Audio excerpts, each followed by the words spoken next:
Yes, yes. Dutch Comic Con 2023, Utrecht, laat je horen! Hey, zijn we al een beetje wakker? Ik weet, het is nog enigszins vroeg in de morgen, maar zijn we wel wakker? Want dit is een heel speciaal moment. Mijn naam is Brainpower, ik ben een van de hosts op de mainstage, samen met Bardo. Vonden jullie het leuk met Bardo? Oké dan. En dan gaan we nu verder met de volgende gast. En ik ga zo meteen switchen naar Engels, want dat is zijn taal. En ik heb er heel veel zin in. Maar ik wil eerst nog even weten of jullie echt zin hebben in deze Q&A die er nu aankomt. Dutch Comic Con! Now, this guy has been doing his thing for a very long time, right? He's an actor, a producer, and he's also a DJ. I bet you didn't know that. He was in a Beastie Boys video. He was even in a Paula Abdul video. He was in Sin City. Anybody love Sin City? He also worked with Jim Carrey. But you may know him as Frodo Baggins from the Lord of the Rings trilogy. So ladies and gentlemen, let's give him a warm Dutch Comic Con welcome, the one and only Mr. Elijah Wood!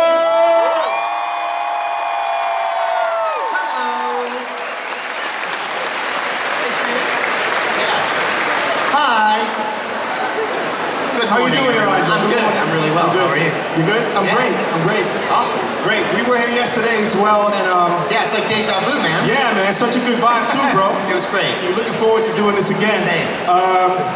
So I want to ask you a couple of questions, and then we will moonwalk into the Q&A with the audience. Love it. I know there's going to be a lot of questions, so I want everybody to be able to have their questions answered. So I'll keep the interview as short as I can. But this man is fascinating. He has a very deep catalog, so we got to go through some of the films and some of the steps that you already know about. Yeah, see, I always put the thing away. So listen, you were born in Iowa. Yes. Cedar Rapids? Yes. So tell us something about your early life and how you actually ended up in LA and started to act, because there's a lot to be spoken about. Sure. Yeah, it's a funny road, because there's not really, there's no real outlet for acting and getting into the film industry in Iowa. But the story goes, my mom was watching a commercial, it popped on TV when I was around 5 years of age. And I had a lot of energy growing up, and she saw this kid in the commercial, and she thought that that might be something fun for me to do. But there was no, again, like I said, there's no outlet for it in Iowa. So I ended up going to a modeling school and did sort of modeling on the side. And the school kind of had like an acting component. But anyway, long story short, we ended up, my brother and I and my mom, so my brother was already doing plays and musicals and stuff in school. He's 7 years older than me. I ended up going to Los Angeles for this sort of modeling and talent competition. There, I met a manager. I was, running through the halls of this hotel, and this guy stopped me and he's like, you kids, do you want to be an actor? Wait a minute, he literally stopped you while you were running in a hotel? Kind of, yeah. And I was like, yeah, I would. It sounded fun to me, and I think, a lot of people's origin stories when it comes to being in this field tend to be that they, there were certain movies that they saw as a kid that they thought that could be an option for them. And that really wasn't the case for me necessarily. I loved movies, but I never saw that as an option. I just thought the idea of sort of working with people, the idea of pretending, sounded fun. And also I think, the idea of traveling to California and seeing palm trees and all these things for the first time was really exciting for me. And so anyway, again, long story short, we ended up going out to Los Angeles just to try it out. And I got an agent, started auditioning for commercials. And I got my first job, which is a Paula Abdul music video. Right. Forever Your Girl? Forever Your Girl, that's right, yeah. And it was directed by David Fincher. Oh, it was? Yeah. Wow. So before David Fincher, and a lot of these guys, Michael Bay too, a lot of these guys started out as music video directors. Right. Michel Gondry, and there's a whole generation after them that did the same. But yeah, so Fincher had not directed a feature film, and he had directed this video. Anyway, I loved it immediately and had a lot of fun, and sort of one thing led to another and very organically grew into a film career, which was never the intention. Wow. I just sort of fell into it and loved it, and I never went to school for it, so my experience was on set, and the sort of school for me in terms of acting was just working with incredible people and learning as I was going along. Learning as you go. Yeah. Because one of the things you were part of early on, after the Paula Abdul video, if I'm not mistaken, was Back to the Future 2. Yeah. That was your second or third? It was the first feature film that I was in. A tiny little role, play a kid in the back of the Cafe 80s trying to work a video game. Marty McFly comes over and he's like, I got this game's great. And we confused look at him like, what are you talking about? You have to use your hands? Like, it was your first feature film, or was it like how many gigs did you do before that? Like as far as videos? I did a number of commercials. I did a bunch of commercials. So that was the first movie? Yeah. And then kind of... Then I had a small role in a movie called Internal Affairs with Richard Gere. Right. Tiny little role. And then I worked on a movie called Avalon, which was the first sort of sizable role in a film. It was at the end of that year in 1989. I was 8 years old. And then moving into the 90s and later the zeros, one of the films that I really think is striking is the Michel Gondry one with Jim Carrey, Eternal Sunshine of the Spotless Mind. Yeah. What was it like for you to be a part of that movie and to work with a guy like Jim Carrey? Dude, I mean, that movie was an absolute dream for me. I was a huge fan of Charlie Kaufman's work as a writer, massive fan of Michel Gondry as a music video director. But they had also collaborated on a prior feature film called Human Nature, so if you haven't seen it, check it out, because it's great. And so that was just a kind of a perfect storm of like my interests aligning.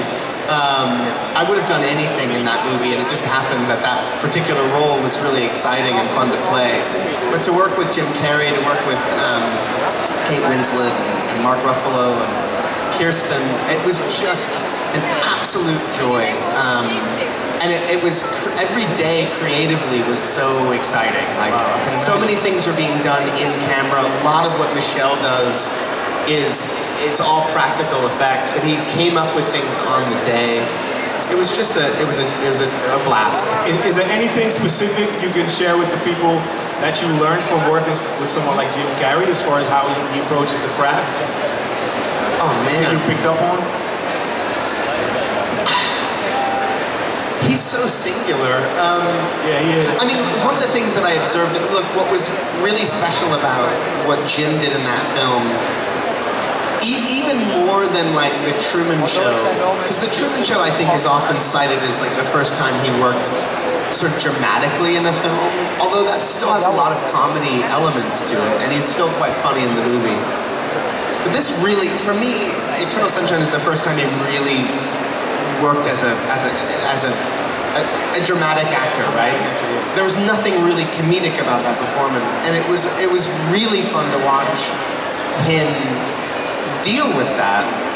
And he would listen to music a lot to get himself into a kind of emotional place. So a lot of emotional music. So I saw that as a tool that he was employing. But he was lovely. You know, he was lovely to be around. He was funny.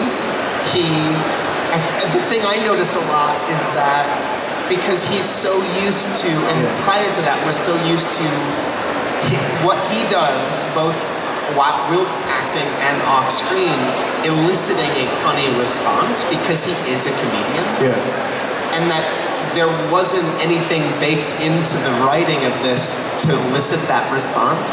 So he would occasionally bust out and be funny just to kind of like get that response because that's what he's used to. Yeah, right. It was really interesting. But he was great and obviously so invested, you know? Yeah, thanks. I totally get that. Also, before we move into the Lord of the Rings thing, there are a couple of films that I want to mention. One of them being Celeste and Jesse Forever that you did with Rashida Jones and Will McCormick. They wrote that. They were in it as well. Yep. And I think you were great in it. Thanks. But like, is there anything you can say about that process? If you guys haven't seen this film, go check it. Celeste and Jesse Forever. It's a great, like, kind of like a comedy, I guess. It's a rom-com, I think, yeah. Yeah. What was it like to do that film?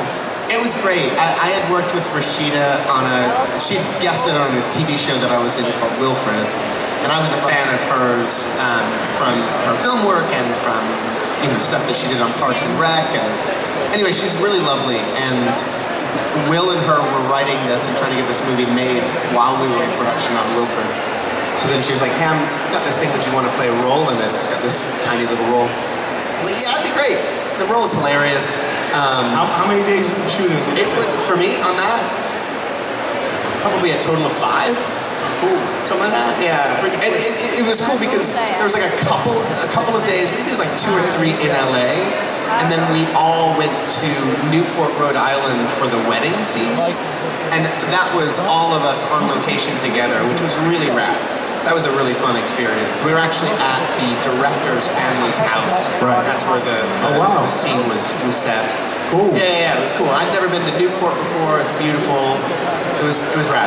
Yeah, sounds good. And also, one more thing about 2 films. We spoke about this earlier, but No Man of God. Anybody knows about that film, No Man of God? He's in that film. Then there's also Grand Piano, and you're phenomenal in that one. But here's the thing. What you do in those films is so creative. I told you before, but just moving into the Frodo character, I think your range of emotions is intense because you have this unique, fragile vibe about you as Frodo, being like, the guy that has this dichotomy of like being super friendly with his friends and then obviously with the one ring and all that stuff.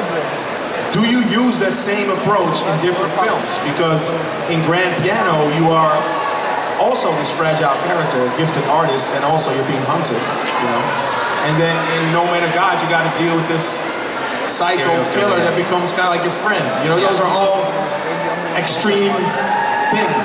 Does it make any sense? Like, it does. I mean, I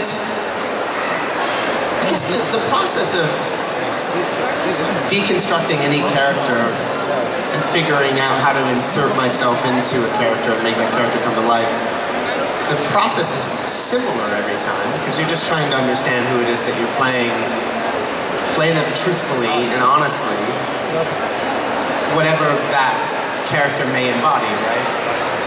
No Man of God was interesting because it's a true story. It's about, I play a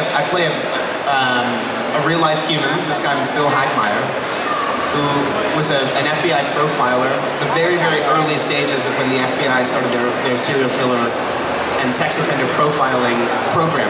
Right.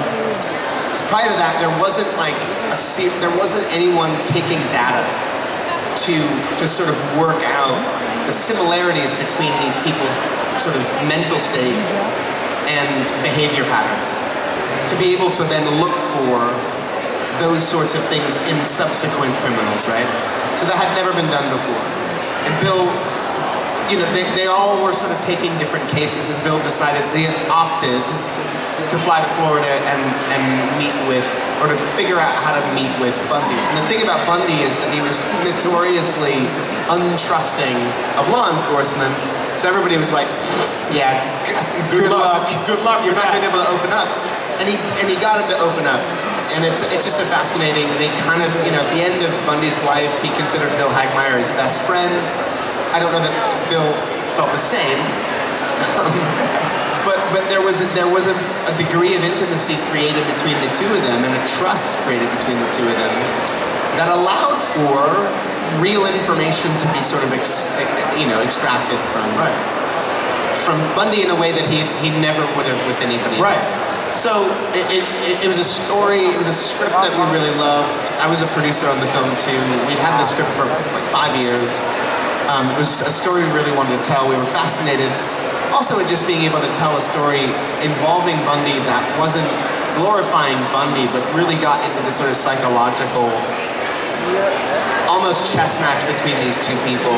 And largely the movie is a series of conversations. It's just these meetings that they have. Anyway, I love that film, and it was a joy to make. And the reason I'm asking is... the actor Luke Kirby, who plays Bundy in the film, is incredible. Worth checking out alone for his performance. I mean, it's uncanny how similar he is to Bundy.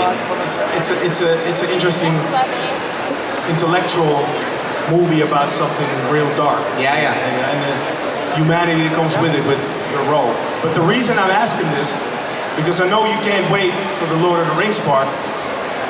Frodo Baggins, obviously, that's kind of like, it becomes this mammoth franchise, and you know, this is attached to you. But I know you as a craftsman, and I admire that, and I love that as being an artist myself. But you have so much work done to build it. You got to do so much work to build a character like Frodo and play him, right? Sure. But once it becomes that big movie, people always, oh, Frodo, Frodo, Frodo. But you put so much work into creating Frodo, and I think that's amazing with the intriguing duality that he goes through. So can you share with the audience what you do to prepare to become Frodo, and what did you do in that time, in that era? Like, oh man, I mean, an immense amount of pressure, you know, to bring a beloved literary character to life. I really lent on the script. I lent on Peter and Fran and Philippa. Peter Jackson, the director. Yeah, and Fran, his wife, who was a writer, and Philippa Boyens, who was also a writer. I really lent on them. I lent on so many elements to sort of make that character come to life. I think what was unique about our experience, you know, because all of us had a relatively huge arc, and what's unique about the way that we shot those films, typically you wouldn't shoot them 3 films back to back or simultaneously.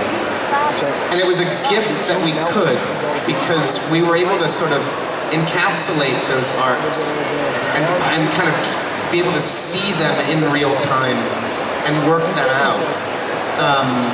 Because, you know, what Frodo starts as and ends up as are very different things. Exactly. And we had the luxury of a little bit of time, but also it's sort of happening in real time to sort of work it out. And we were constantly tracking it, you know, given wherever we were, what we were shooting. If we were shooting something from the second film, it's sort of, you know, we were constantly questioning, okay, where is Frodo at this given time in terms of his alliance to Gollum, or his distrust of Sam, or his sort of, you know, giving over to the ring. It's all these just sort of modulations that we were constantly thinking about and aware of, and I didn't do it alone, you know. No, you had a great team, obviously, but still, it's the combination of all these talented people with different skills that makes the project. Sure. But you said something about deconstructing characters, but you just used the word. Oh man, I forgot. It's a compilation of everything. Can you say this? It's like an alchemy of everything happening around you that helps you create Frodo. Yeah, I mean, look, it's a combination of elements, like the environment that you're in, the set that you're on, the wardrobe that you're in, you know, the dialect. Right. Working with the dialect coaches and getting the voice right. It really is a kind of combination of elements. Obviously, there's my read on the character and my interpretation of that, and imbuing it with life and making choices. But it's also, you know, it's also all of the elements sort of surrounding you that kind of help contextualize and bring that character to life. Yeah, it makes sense, and you made it your own. I mean, you know, you really nailed that. And okay, one more thing that's more a bit lighthearted is the wardrobe. Yeah. Obviously, you guys had to rock like the Hobbit feet. Yeah. And we spoke about it, but I want to touch on that again. Is it true that you guys had to wear like super big boots to cover up the prosthetic Hobbit feet? Otherwise, the press would take pictures and it would be known that you guys were filming Lord of the Rings. Yeah, they were trying. It's so funny. They must have been super large. They were really big. This giant green with a big Velcro thing they went up to here just to cover the feet. But it's funny, you know.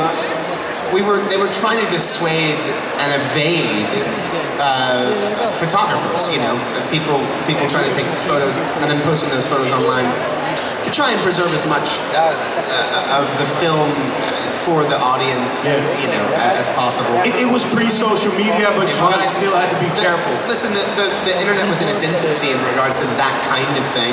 There was like Ain't It Cool News and the OneRing.net, and there was a series of spies trying to get as many sort of photos as possible. We were trying to keep all of that as secret, so we would also wear these giant green robes. If we were walking from the set to our trailer or getting from point A to point B, they would have us kind of cover up in case there would be photographers. It's pretty funny. It's still a cool story. They must have looked like prehistoric Yeezys or something. Yeah, right. But man, there's so many things I want to ask. If you guys want to know about what he's doing, he's going to drop a new film, The Toxic Avenger. He's going to be a part of that. But I think we're going to move into the Q&A. Yeah, great. So you guys can ask your questions to Elijah, and yeah, let's get it started. Hey, man. Hey, hi. So first of all, I want to ask you for being part of such a great movie. Thank you. They mean a lot to me. I want to ask everyone who was involved in the movie. But the question I want to ask you is, like, everybody took a lot of memorabilia from the movies, and I wonder if there's anything you regret not taking home. I don't know if there's that's a great question. I don't know if there's a piece of memorabilia that I regret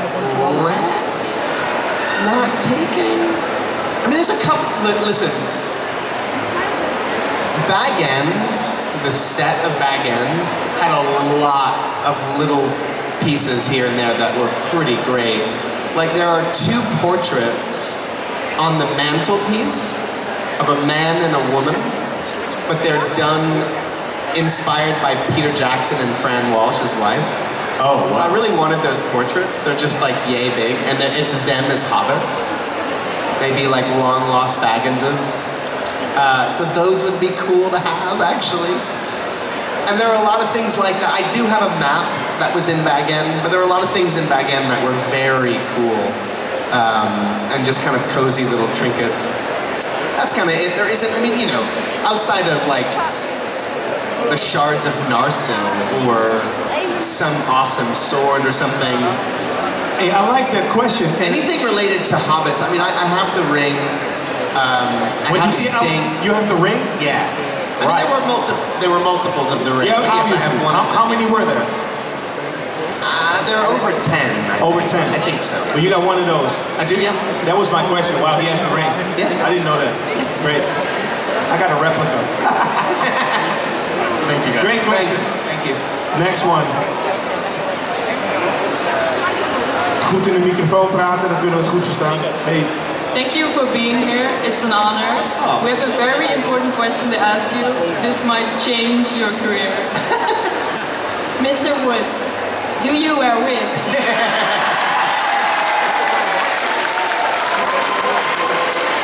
I certainly have. I certainly have. And I will again. It's so funny how much that interview has been embraced. Again, I feel like now that video is more popular than when we first put it on the DVD. It's amazing. I actually just recently rewatched it because my wife had never seen it. And I showed her, she was like, what is this will you wear wigs thing? I was like, baby, check it out. And I rewatched the whole thing and I hadn't seen the whole thing in like 20 years. It's pretty funny. I love the question. Yeah, Thanks. Next one. Hi. Hello. Hello. I wanted to ask you something about Dirk Gently's. Yeah. What's your favorite scene? My favorite scene.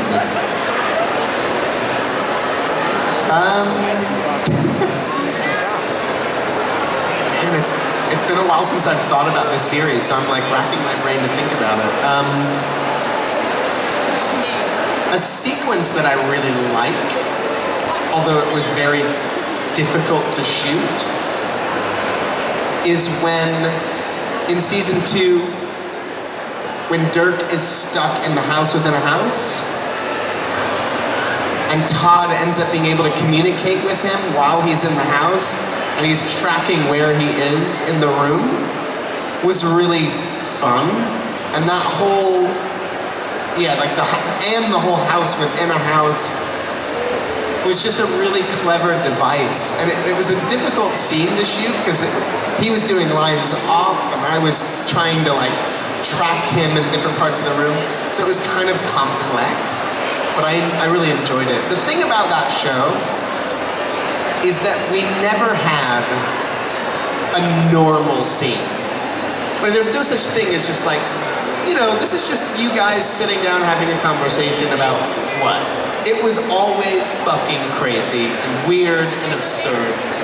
And so constantly enjoyable. Like every single day was like something bizarre and funny and fun. We really loved making that show, and we were super bummed we didn't get another season. Me too. Thank you so much. Yeah, you're welcome. Thanks. Next question.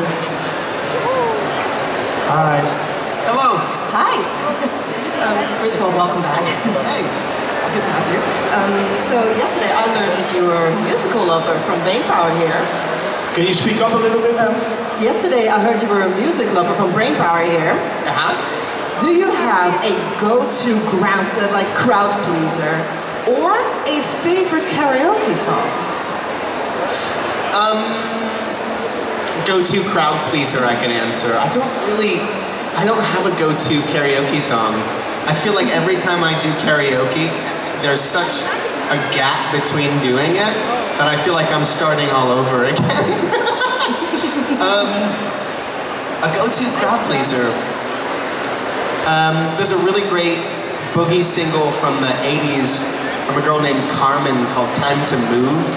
That's just great. It just works. I'd say any kind of William Onyebor, like Nigerian track from the late 70s, early 80s, that tends to work. Wow. Yeah, there's like, you kind of know, there are just things that have like an immediate danceability, but the Carmen track is great. It's just awesome. Okay, thank you very much. Yeah? 80s New York boogie. I mean, that can't go wrong with that. I know you can. Thank you. Thanks. Nice question, by the way. Great stuff. Have a nice day. Next one. Hi. Well, first of all, thank you so much for being here. So my question is about Lord of the Rings. So obviously you filmed a lot more scenes than there were actually in the movie. And I was wondering if you have a favorite scene from filming that didn't end up in the movie. You know what's funny? I genuinely don't know if there's anything that I was in that was shot that didn't make it. I'm sure there is, but I've completely forgotten the deleted scenes. Because the thing is that so many scenes ended up back in the film in the extended cuts. So things that didn't make the theatrical ended up in the extended. One of the things that I missed from the theatrical version of Return of the King, but it's in the extended, is the mouth of Sauron, the lieutenant that's at the Black Gates. He very much has like a Hellraiser Cenobite look to him. I love that character, and I loved it in the movie. I'm so glad it was put back in the extended, because I just think that character's great. But yeah, I actually don't remember. I'd have to like look it up, because I don't remember anything that we shot that didn't make it. It's been that long. Yeah. It has been 20 years. Yeah, I can imagine. But thank you so much. Yeah, you're welcome. Have a great day. It's a great question. There's so many deleted scenes, obviously, as well. There are, but there was so much that was put back in the movie, so I don't now remember what was deleted, what genuinely didn't make it, Gotcha. and what was only out of the Makes sense. theatrical version. Hi. I was about to ask a big question, but they were already asked, so. I know you're known for like Lord of the Rings and of course like childhoods. Do you still remember the airplane safety video? The New Zealand flight safety video? Yes. Of course I remember. Yes. So Air New Zealand, for those who don't know, invited me to come back to New Zealand to shoot or to be a part of their flight safety video. Air New Zealand is notorious for making pretty amazing, very elaborate flight safety videos that they change every couple of years. And this one was Hobbit related, because it was, I think, to coincide with the release of The Hobbit, or around that time. And they got Taika Waititi to direct the flight safety video. So that was shot in Matamata at Hobbiton. I got to go back. Yeah, it was a blast. It was awesome. It was a joy to be able to go back to New Zealand to do that and visit. Any excuse to get to New Zealand, I will certainly take. And that was awesome. And I love Air New Zealand and love Taika, so it was fun. Yeah, thank you for my childhood. Yeah. Thank you. Next question. Hello. Hello. Hi, I'm very glad to see you here. I've been a long-time fan, and one of my favorite shows is Dirk Gently's. I'm very sad there's no season 3, so I would like to know, what do you think would have happened to Dirk and Todd? Well, I know some things about what were planned for season 3, because Max had it pretty well figured out. I know that he had created a character that was invisible, that may have existed the entire time,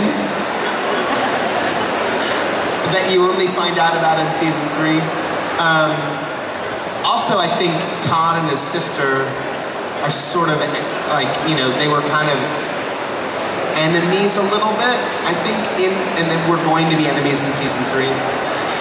So there's a few things that I know. It was going to be, we were talking about maybe trying to shoot it in Atlanta. There was some talk of that. So I don't know. Anyway, there was a whole outline that he had planned. There's a lot of details that I've now forgotten, but it would have been great. The thing about that show that was really fun is each season, if you think about it, from season 1 to 2, and then season 3 was going to be no exception to this, is that it's essentially an anthology series, but the characters are all the same. So the genre changes every season with the case. The second season is like a fantasy series. The first season is this sort of weird sci-fi time travel series. So it's like every season was going to be its kind of own genre, and that was really thrilling to just think of where it could go, which is sort of endless, you know? Thank you. Yeah. Thanks. Next question. Hi. Hello. Hi. What is your favorite scene from Lord of the Rings? My favorite sequence is probably the Mines of Moria sequence. So from when they open the door and they enter Moria, which is quite grand and epic and amazing, and the scale of them against those halls, to the cave troll sequence leading to the Balrog sequence. It's just fucking thrilling from moment to moment. It doesn't let up until the fellowship sort of spill out onto the top of the mountain at the end. I just love it. It's so wonderful and thrilling, and it feels like a ride. Awesome, thank you. Yeah. Phenomenal. It's such a majestic trilogy, you can't even pick one scene. It has to be a sequence. Oh, it's so hard. Yeah, it's so hard. Hey. Hi. I'm actually asking for my mom, who's a big Tolkien fan. All right. And she was wondering how being involved in Lord of the Rings really got you more into the world of Tolkien and this big complex world, and like really getting into that. What can you speak a little bit louder? Yeah. So she was wondering how being involved in Lord of the Rings really got you more into this complex world that Tolkien created. I have to say that I am a poor student in that I didn't use it as a big deep dive into Tolkien at all, and I should. And there's a lot of material for me to get through. Like I haven't read the Silmarillion. There's so much for me to learn, and I'm kind of in awe of people like Stephen Colbert, for instance, who's a complete expert. I can't hold a candle to them. I don't know a lot about Tolkien lore outside of what we made, to be honest. But I will eventually read into it and read more. But yeah, I'm an awful Tolkien scholar. Thank you. You're welcome. Thanks. Next question. Nice outfit. Hello. The screaming bunny, scream bunny. Can you hear me like this? Yeah, hey, I was just wondering, I know you're a big horror fan, and I know you're in Maniac 2012. the remake. And I was just wondering, would you ever like to be in a big horror franchise, like a side character or even a main character? Sure. Yeah. It depends on what it is, but yeah. Look, I love horror films. I think we're in another era where there's a real sort of focus on franchise and resurrecting old franchises as well. I would happily be a part of something that, yeah. I mean, again, it sort of depends on what it is, but of course, I'm a huge horror film fan.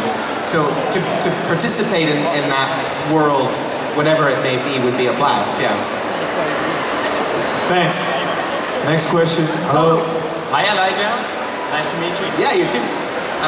Yeah, it's here at Dutch Comic Con, and how good is your Dutch? Because I want to teach you one word. Oh, he wants to teach you one word in Dutch. Okay. Stroopwafel. Oh, sure. Yeah, that's a very famous. You heard about food here. that? Oh, of course. Can you say that? Stroopwafel. Stroopwafel. Yeah. Yeah, bro. Thank you very much. Thank you. Yeah, thank you. Next Hello, question. sir. Hello. Nice to meet you. Yeah, you too. I have a question. Well, the thing is that for the last several years, I saw on the internet that there are some people that confuse you with Daniel Radcliffe. Yes. And I'm like, okay, some similarities, but come on, two different people. So, when people, for example, confuse you with Daniel Radcliffe, how do you handle it? It depends. I'm not a big fan of correcting people, because sometimes that requires one to sort of say, I'm not that person, I'm this person, and I don't really... So I'll sort of let people, I won't correct them, unless they ask. So if they ask, are you Daniel Radcliffe, I'll say no. I remember a funny story. I was in an elevator once, and it was just me and this other person. You know that thing that if you're in an elevator and it's just one other person, you're both not really looking at each other. And this is actually before cell phones. I wasn't looking at a phone. I was just sort of standing there, but I could tell this person was looking at me. And I could feel that he was getting up the courage to say something. And right as the elevator doors opened, he was like, Harry Potter. And I said, no. And I kept walking. I'll never forget that. Somewhat of a comedic timing to that. Yeah, it was amazing. Now I remember Harry Potter. Nope. So yeah, and it really depends on the context, but if people are convinced that I am him, or look, this is a great example. I've had people come up to me and say, I loved you he was in a play on Broadway called Equus. And I'll be like, oh, thanks. I'll sometimes just say thanks. Not to dash people's dreams and ruin it for them. One of my favorite stories of being confused for someone else, I was at a shop, and this woman came up to me, and she said, hey, I saw you on, I think it was Jay Leno or some late night talk show last night. And I thought to myself, well, no, I wasn't on a show last night, but it may be a rerun, which happens, It's like, oh, that's possible. So I'm going along with what she's saying. She's like, yeah, I deal with the same thing too at Thanksgiving. I'm a vegan, so it's always a difficult thing for me to navigate. I'm like, oh, she's not talking about me. She's talking about Tobey Maguire. But I was already too deep in the affirmative, affirming that she was right. But I was like, yeah, oh, I know, right? Yeah. You left it and I was like, just please don't ask me anything more. Don't make me ruin this for you. And she didn't, and it was sort of, we finished with yeah, me too. And then she walked away and I was like, woo! Thank God. So you're not only Frodo, you're also Harry Potter and Spider-Man. Spider-Man. That still happens. To this day? Yes!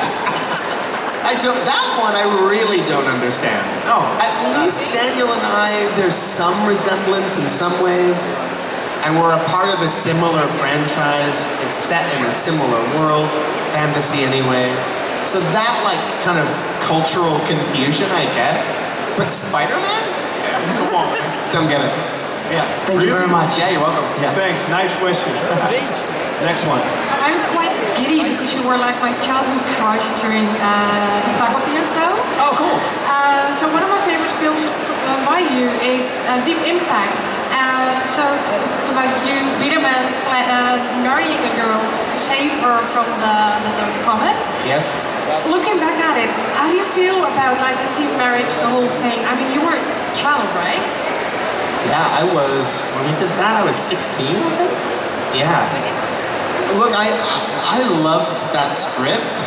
I loved that film was examining kind of what people do when faced with their demise, when they feel like there's no time left. Rather than it sort of focusing on the kind of disaster aspect of it, as an action film, it was really quite human, as each of these characters are sort of dealing with their life choices and things that they've done in their past, or in this case, you know, these two teen lovers that realize like, we have no time left, let's get married. It was just very human and kind of beautiful. Yeah, I loved it. I loved working on that film. It was really fun. Yes. And Lily Sobieski, who plays my girlfriend in the film, is lovely. And anecdote, I did not have my driver's license yet, and I needed to ride a motorcycle at the end of the film. So I went through the driver's ed, the driver's course. Also was trained how to ride a motorcycle, which was super fun. I was doing that on weekends with the stunt team. And then so I simultaneously got my driver's license and my motorcycle license in time to be able to do that for the end of the film. Amazing. Great question, great answer. I think we got to wrap this up. Maybe there's time for one short question. Yeah, Thank you. One quick question, because we're actually on over time. Hi, I just want to ask you, how did you get the role as the guy from Spy Kids 3? Well, good question. So I worked on a movie called The Faculty that Robert Rodriguez directed. Thank you. You know, my first trip to Amsterdam was a small press tour that we did for The Faculty. So, many years ago. But anyway, so we'd worked together on that film, and when he was doing the third sequel for Spy Kids, he had written this character of the guy, and he just called me, and he was like, hey man, do you want to come to Austin and do a day's work? He's like, I've got this version of like the chosen one. I call him the guy in this video game world. Would you play the character? I was like, that sounds fucking hilarious. Yeah, I'll do it. It'd be great. He's like, you're gonna die right away. He's like, you think you're super tough, and you like manifest in front of the kids, and then you take one hit and your 99 goes to 0. And I was like, that's really funny. Nice. But yeah, that's how that happened. Thanks, man. I'm sorry we got to wrap it up. That was the last question. Thanks a lot. We're going to do this the right way, though. Listen, if you want to get an autograph and a picture, you can go there to the guest square and everything. But I want to get you all in one frame with Elijah. So let's cuddle up together. Let's see what's going on. Comic-Con. Everybody in the building, make some noise for the homie Elijah Wood. Thanks, y'all. Thank you, man. Yeah, thanks, dude. Awesome, that was great. No, it's fine, no worries. Thanks, y'all. Elijah Wood. Great guy. Echt een toffe gozer. Hij is nog de hele dag daar bij de fotobooth. Natuurlijk ook handtekeningen uitdelen en dat soort dingen. Bedankt voor jullie aandacht.